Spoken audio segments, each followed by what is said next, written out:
धरती की सबसे सुंदर रानी जिसे किसी ने देखा। एक राज्य की राजकुमारी चित्रा की सुंदरता के चर्चे कई राज्य दूर गांव में थे। चित्रा की सुंदरता की सब कल्पना मात्र करते थे, क्योंकि आज तक उस रानी को किसी ने देखा नहीं था। रानी के पिता नहीं रहे, ना ही उसकी माताजी है। पिता की मृत्यु के बाद वो ही अपने राज्य को संभाल रही थी।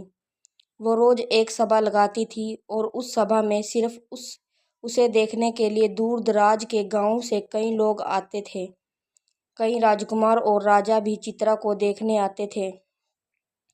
रानी की सभा रोज एक खुले मैदान में लगती थी। राजा और राजकुमार ना सिर्फ उसे देखने आते थे, बल्कि उसके लिए कई राजा में युद्ध भी हो गया। भारी सभा में रानी एक बड़े पर्दे के पीछे बैठती रहती थी। कभी कभी जब सभा को संबोधित करने के लिए बोलती थी, तब उसकी आवाज पर ही ना जाने कितने श्रोता मोहित हो जाते थे। रानी बहुत चतुर थी। अपने राज्य पर आक्रमण ना हो जाए और उसे कोई पाने के लिए सभा में उसे उठा ना ले जाए, इसलिए रानी ने पहले ही सभा में यह घोषणा करवा दी थी कि वे अपने शयन कक्ष में बिना पर्दे के रहती है। उसके शयन कक्ष में अगर कोई अकेला आकर रानी को देख लेगा तो वो रानी उससे विवाह कर लेगी। ऐसा न करके वो सेना लेकर हमें जीतने आया तो समझ जाएगा कि वो कायर है। रानी की चतुराई के कारण कोई भी राज्य उस पर हमला नहीं करता था।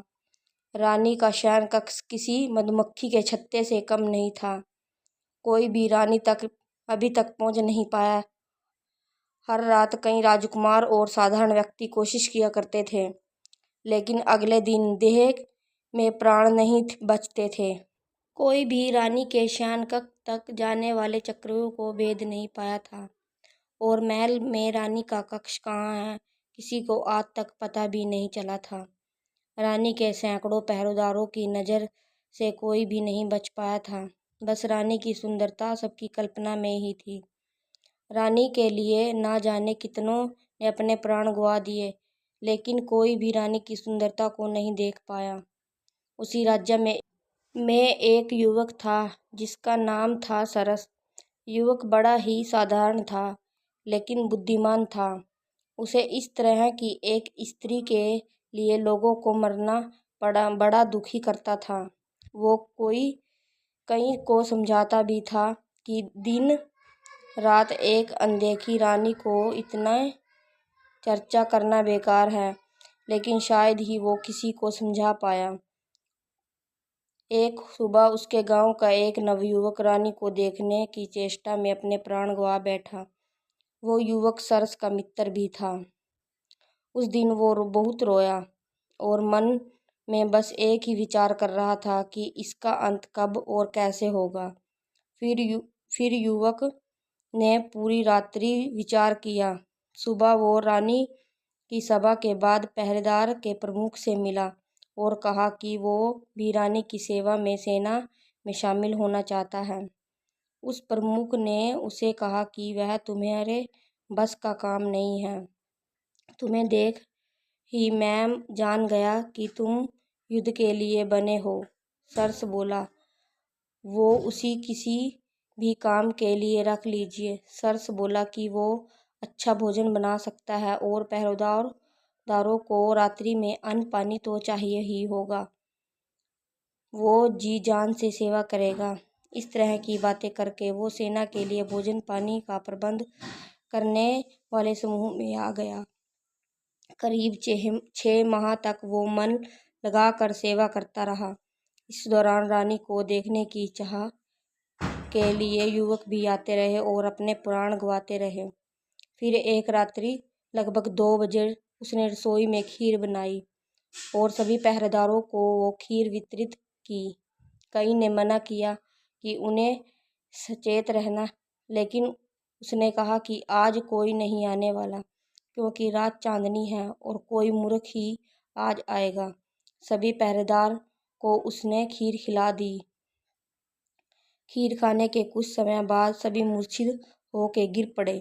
सरस ने खीर में बेहोशी की दवा मिलाई दी थी।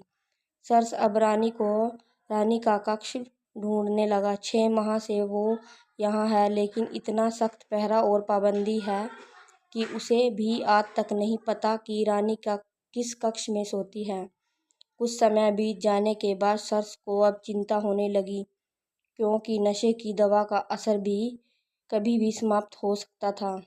फिर उसे एक चौक में नीचे तलघर में जाने का रास्ता दिखाई दिया। वो जैसे ही उस रास्ते पर गया, वहां कक्ष के बाहर ही 2 पहरेदार और थे, जिसका उसे पता नहीं था। वो छुप गया और विचार करने लगा। फिर उसने दीवार पर अपना सर दे मारा और उन पहरेदार की तरफ लड़खड़ाता हुआ गया। उसके सर से खून निकलता देख पहरेदार को लगा कि इस बार उन्हें शायद जगह छोड़कर जाकर लड़ना होगा। इसलिए दोनों अपना द्वार छोड़ लड़ने के लिए ऊपर भाग गए। उसके भाग जाते ही सर्स खड़ा हुआ। द्वार सामने था और रानी भीतर कक्ष में थी। एक बार के लिए तो उसकी धड़कनें तेज हो गई। जिसे न किसी ने नहीं देखा था, वो आज उसे देखने वाला था। उसने द्वार खोलने के लिए द्वार पर हाथ लगाया और धक्का मारा, लेकिन वो नहीं खुला। द्वार पर नीचे एक ताला उसे दिखाई ही नहीं दिया। उसने सोचा कि अब उसकी जान गई, क्योंकि उस समय में पहरेदार होश में आ जाएंगे और वो पकड़ा जाएगा। उसे कैसे सोच लिया कि जिस रानी के लिए इतने पहरे लगे, उसके द्वार पर कोई ताला नहीं होगा। लेकिन फिर उसकी आंखों में चमक उठी, क्योंकि पहरेदार की चाबी उनके भागते वक्त वहीं गिर गई थी। अब उसने देर नहीं की और चाबी लेकर दरबार खोल दिया। कक्ष में भीतर आकर उसने द्वार जल्दी से बंद किया और फिर ताला लगा दिया। अब उसने एक गहरी सांस ली, फिर आंखें खोली तो उसे दिखाई दिया एक आलीशान कक्ष, सुगंधी पुष्प भांति। वो कक्ष सुगंध दे रहा था, लेकिन कक्ष में प्रकाश कम था। वो रानी के बिस्तर के पास गया। उसके कदमों की सरसराहट से रानी की नींद खुल गई। वो घबरा के उठ गई। रानी के कक्ष में पहली बार कोई आया था। रानी ने पहले अपने चेहरे पर पर्दा किया और फिर लड़खड़ाते शब्दों से पूछा, तुम कौन हो? सर्स बोला, अभी तक तो मैं साधारण हूँ, लेकिन आपका मुख देखने के बाद हो सकता है साधारण ना रहूं। रानी घबरा के खड़ी हो गई। सर्स बोला कि अब यह पर्दा क्यों? अब मैं शयन कक्ष तक आ गया। अब तो मुझे वो चेहरा दिखा दीजिए जिसने ना जाने कितने की जान ले ली। अब प्रकाश में जाइए। रानी ने अपना पर्दा हटाया और प्रकाश में गई। युवक सर्स ने देखा और चौंक गया, क्योंकि लोगों के द्वार रानी की जिस तरह की कल्पना करते जा रहे थे, रानी उसके विपरीत थी। रानी का रंग साफ नहीं था और ना ही चेहरे पर आभा थी। युवक उसे देखकर हंसा और कहा कि अच्छा, इसलिए आप अपना चेहरा छिपा बैठी थी, क्योंकि तुम्हें लगता था कि यह देखने योग्य नहीं है। रानी अब सिर नीचे छुपाकर युवक की बात सुन रही थी। फिर रानी कहती, स्त्री सुंदर ना हो तो कौन युवक विवाह करता है? क्या तुम मुझसे विवाह देखने के बाद तुम मुझसे विवाह करोगे? तुम पुरुष इस तरह की स्त्री चाहते हो, मुझे पता है। जरा सोचो, एक अकेली स्त्री, वो भी अगर सुंदर ना हो, वो अपने राज्य को कैसे और कब तक बचा पाती? यह मेरी चतुराई है कि मैं अभी तक रानी हूँ, किसी के अधीन नहीं हूँ। सर्स बोला, तुम्हारी चतुराई न जाने कितने के प्राण लिए, तुम्हें पता है? रानी बोली, प्राण मैंने नहीं, उनकी सुंदर स्त्री की चाह ने लिए। तुम बताओ, अगर पहले ही जान जाते कि मैं सुंदर नहीं हूँ, क्या तुम अपने प्राण की बाजी लगाकर यहाँ तक आते? तुम मुझसे विवाह कर लो। अपनी पत्नी की सुंदरता का भ्रम किसी तरह लोगों में बनाए रखो। तुम्हारा भी मान बढ़ेगा कि जिसे कोई नहीं पा सका, उसे तुमने पा लिया। सर्स कुछ सोचने लगा। उसे सोचता देख रानी ने कहा कि तुम यहाँ से जीवित नहीं जा सकते। तुम्हें वही करना होगा जो मैं कह रही हूँ। सर्स मुस्कुराते हुए बोला, हाँ, मैं तुमसे विवाह जरूर करूँगा।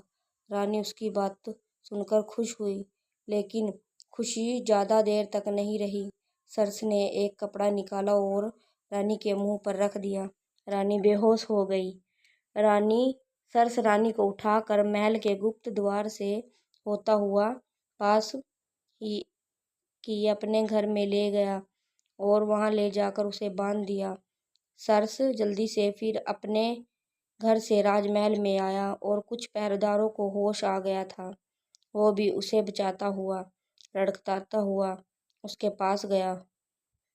उसने ऐसा दिखाया कि यह एक बहुत बड़ी योजना थी। खीर में किसी ने कुछ मिला दिया था जिससे हम भी बेसुध होकर गिर पड़े।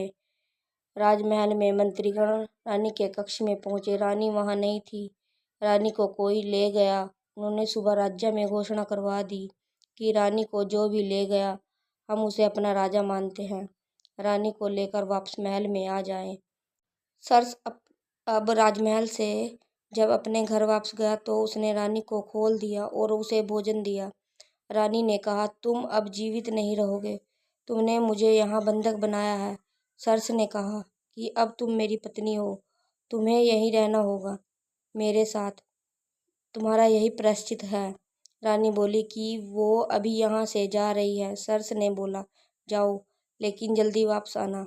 रानी वहाँ से भागते हुए अपने महल की ओर गई। महल पर पहुंची तो द्वार पर सिपाहियों ने उसे रोक दिया। रानी बोली, मैं हूँ रानी, तुम्हारी महारानी। सिपाहियों ने उसे देख हंसने लगे और बोले, जा यहाँ से अपनी शक्ल देख। उन्होंने द्वार पर से उसे हटा दिया।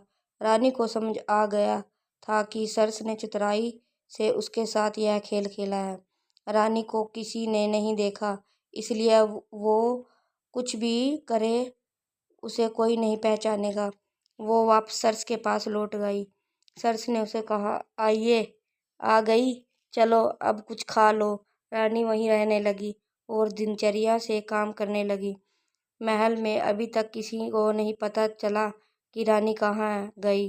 मंत्री ने राज्य अपने हाथ में ले लिया। दोस्तों, अगर आपको मेरी वीडियो पसंद आए तो लाइक और सब्सक्राइब जरूर करें। Thank you so much.